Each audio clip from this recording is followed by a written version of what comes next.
Hey everybody, it's Dale Jr. This is Sunday evening after New Hampshire.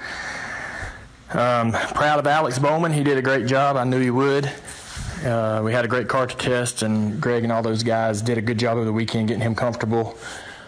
And I was kind of plugged into what they were doing throughout the weekend, so it was fun to feel like I was a part of it. Anyways, a little bit of help, but it was fun and fun to watch. I missed all my guys and missed the drivers and the media and everybody. Missed the fans, missed being at the track.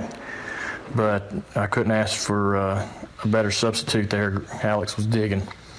There's probably, I know there's probably a lot of speculation about what type of injury or symptoms I'm dealing with, and my mind feels real sharp.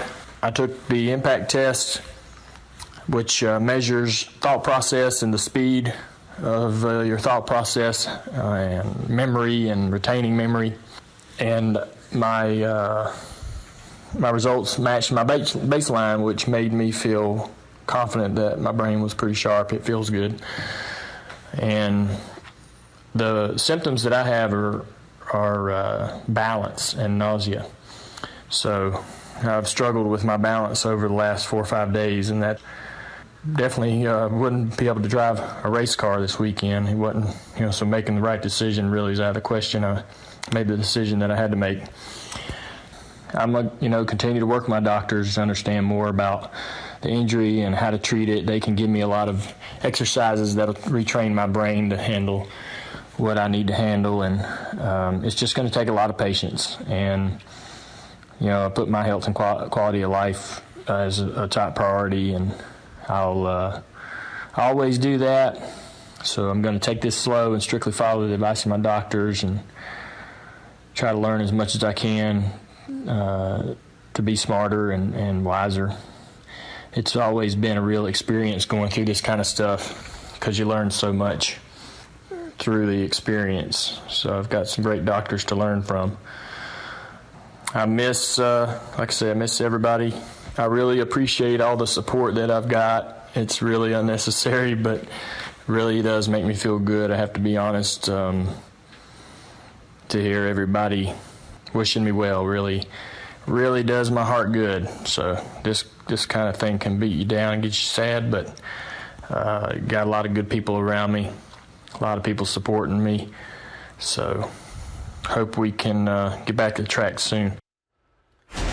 So great to hear from Dale Earnhardt Jr. And I think the early signs are very positive because the baseline testing came out where it needs to be. So the first step in his road to recovery appears to be in a good place. But Alex, I know you were talking to Dale throughout the weekend, just in preparing to drive the 88. How do you read his body language, and how's he doing dealing with all this on the mental side of things? Yeah, I mean, me talking to Dale, he was normal Dale. I leaned on him for a ton of advice. He was an awesome part of the race team all weekend with just helping me with what to look for in the race car in practice, how the racetrack was going to change, how the race was going to play out. So to me, he sounded like normal Dale. It's just great to have him to lean on. It was no different than any other weekend. It just happened that I was driving the Cup car instead of the Xfinity car.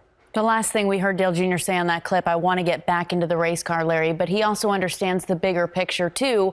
Risk versus reward, getting back into that race car or having a quality of life after dealing with several concussions. Where do you weigh in on what Dale must be experiencing? Yeah, of that 3-minute piece, the piece that I thought really was important was what he said there in that one sentence, that his health and quality of life is the utmost important. I was proud to hear him say that. 41 years old, and I think we only know Dale Earnhardt Jr., the driver of that 88 car, wearing a driver's uniform. But there is a person there, and he's a very successful businessman that a lot of people depend on. He's about to marry Amy, and they probably want to have a family together. So I was really proud, and I said the same thing yesterday on race day. I'm not worried about being competitive or him winning races or making a chase. I'm worried about him as a person getting back to being 100% healthy.